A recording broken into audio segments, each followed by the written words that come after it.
It was a typical afternoon in the suburban neighborhood, where everything seemed to hum along at a relaxed pace.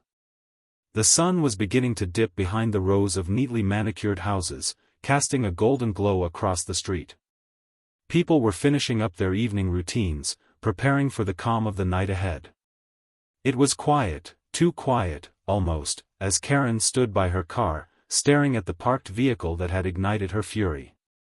Dressed in her purple office suit, Karen's sharp features were twisted with frustration. Her arms were crossed tightly, and her face flushed a deep red.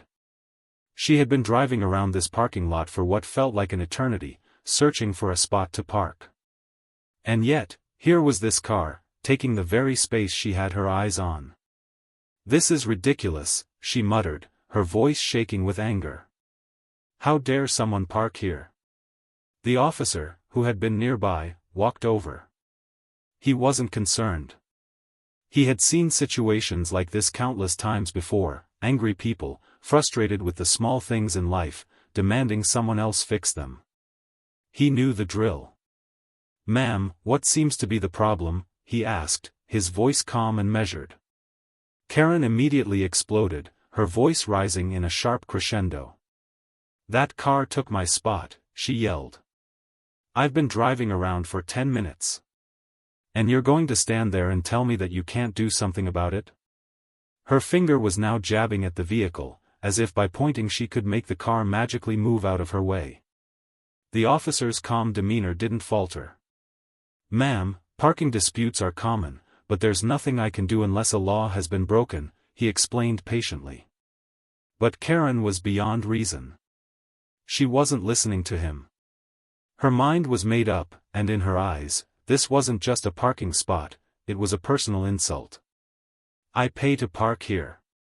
This is my space," she shouted, her voice cutting through the air like a knife. The officer stood his ground, trying to reason with her, but his words were lost in her growing tirade. As the argument escalated, people began to notice. A few neighbors peered through their windows, a few more stepped outside to see what the commotion was about. Some of them took out their phones, recording the altercation as if they were witnessing a show. The suburban calmness was gone, replaced with a growing spectacle. Karen's frustration was now palpable, and she wasn't backing down. She continued to yell, her finger still pointed at the parked car. The officer, still trying to maintain control, stepped back slightly and reached for his radio, signaling for backup. The situation was starting to get out of hand, and he could feel the crowd growing larger. They were watching intently, some already whispering about what would happen next. By now, the scene had attracted more attention. The air was thick with tension.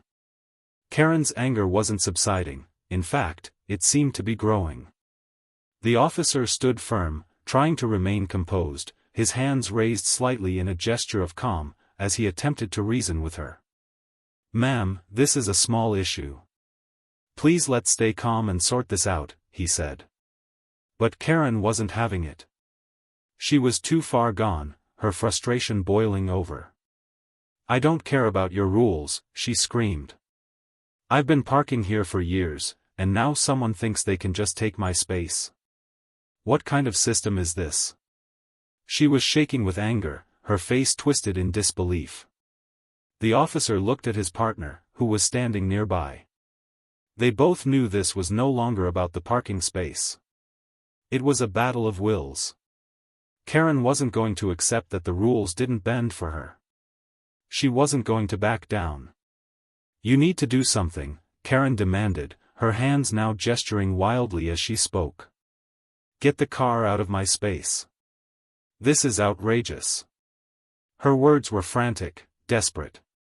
The officer, though patient, could feel the situation slipping. He spoke again, his tone softer now, trying to calm her. "I understand you're upset, but there's nothing we can do unless a law is broken. We need to follow the rules." But Karen was beyond reason. "Rules?" she spat. "What about my rights? My rights are being violated right here, right now." Her voice echoed down the street, and it was clear that she wasn't going to let this go without a fight. As she continued to shout at the officers, the crowd of onlookers had grown. Some were recording, others were standing on their lawns, watching in silence, whispering to one another. Karen's confrontation with the officers had become the main event of the evening, and it seemed like the whole neighborhood was invested in the outcome.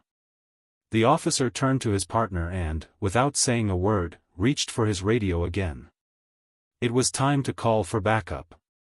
The situation was escalating, and it was clear that this wasn't going to end quietly. Karen wasn't going to leave until she had the final word. The patrol car pulled up with lights flashing, signaling the arrival of reinforcements. Karen, seeing the new officer, immediately stood taller. She felt vindicated. She had backup now, and she was certain that with their help, her frustration would be acknowledged.